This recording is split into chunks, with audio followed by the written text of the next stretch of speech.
He focused on the sounds of the bath running and Sophie's faint humming as the eel roamed over his chest. He tried not to scream.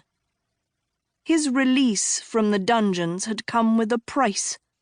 A skim stuck to him like a parasite, a sliver of the snake's body melded onto his own, spying on his every move. "Hey!"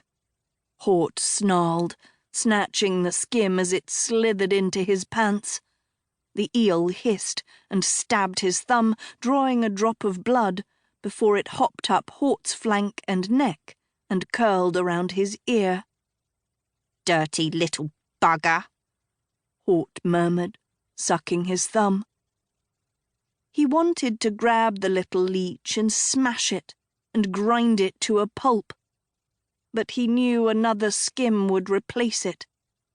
If he was lucky, more likely he'd be killed or thrown back in the dungeons.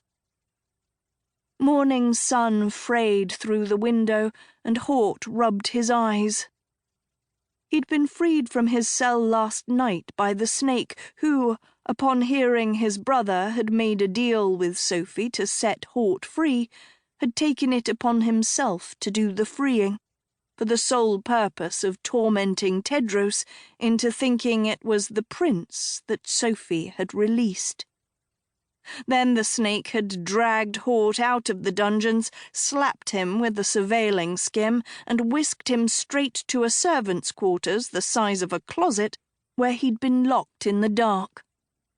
At dawn, Hort had been jolted awake by guards, fitted in this billowing uniform like a discount genie, and brought to the Queen's chamber, sleepless and filthy, and told to wait for his new mistress to emerge from her bath. Why did Sophie pick me? He wondered now. She could have picked anyone.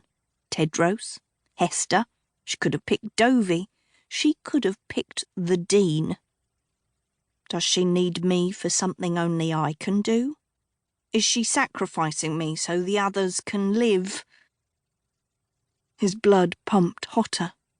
Or did she choose to save me first? The skim moved, and Hort remembered it was there. Only Sophie could make him forget about a monster on his ear. He blushed hotter and sniffed his armpits. Blech. Maybe he could ask to use the bath after she was finished. He'd need to be quick. The blessing was in less than an hour, and as her new steward, he'd been tasked with getting her ready, even though he had no idea what that meant.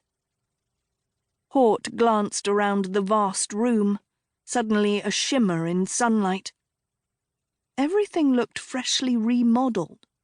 The blue marble tiles with lion emblems, the silk wallpaper textured with gold lions, the flawless gem-crusted mirrors, and a clean white settee stitched with a gold lion's head. All that time playing Tedros's loyal knight, Hort snorted, thinking of Rian's perfectly honed act. Almost made him feel sorry for Tedros. Almost.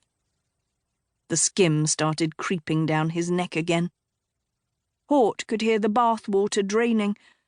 His thoughts turned to Sophie in the bath, and he bit down on the inside of his cheek.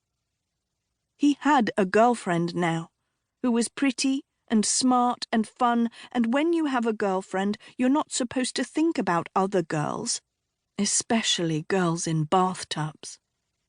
And girls who you've obsessed about for 3 years.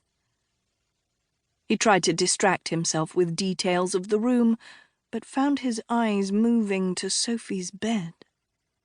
The silky, rumpled sheets, the tin of hazelnuts on the night table, the cup of tea and vial of untouched honey, the red lipstick on the edge of the cup. The doors opened behind him, and 2 young maids in white uniforms that matched the colour of his own entered the Queen's chamber lugging heaps of garment bags.